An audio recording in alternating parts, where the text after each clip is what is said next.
sadly, hindi kami kasali sa in-announce na areas na walang pasok. Kaya no choice, papasok ako. So, ito yung mga areas na in-announce, if I'm not mistaken, by the Malacanang, yung Metro Manila, Cavite, Batangas, tapos sa Central Luzon, Bataan, Zambales, Tarlac, Pampanga, tapos Pangasinan. Malakas din naman yung ulan dito sa amin, pero hindi siya bumabaha. So, tignan natin mamaya sa kalsada. Bali, yung creek dito sa amin ay ganito yung situation. Hindi siya umaapaw. Ayan, so brownish yung color niya.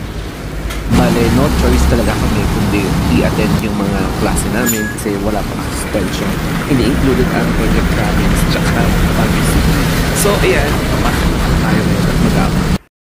Kaya magkakaroon tayo ng 5 minutes na jeepney ride. Kahit na bumabagyo, laban lang. So nakikita nyo naka-mask ako ngayon kasi aside from sa malamig, may trangkaso pa rin ako. Kaya para hindi ko rin mahawaan yung instructor ko mamaya. So dito na sa kalsada, ayan o, hindi siya gaanong baha. Hindi masyadong malakas yung ulan. So as you can see here, ganyan siya. Abuti na lang, hindi malakas yung ulan ngayon at hindi, ayan, dumadagasa yung baha.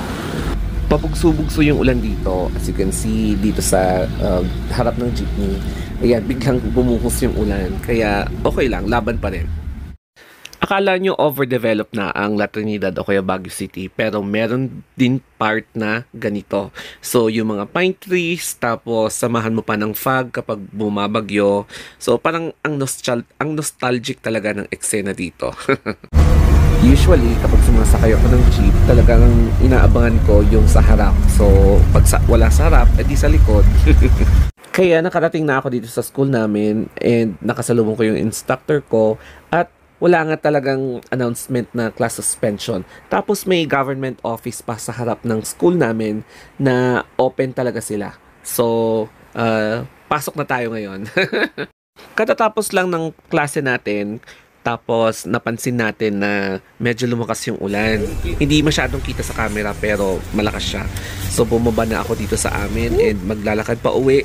And susulungin ko or susugurin ko yung malakas na ulan. So ipapakita ko sa inyo, parang ganito siya.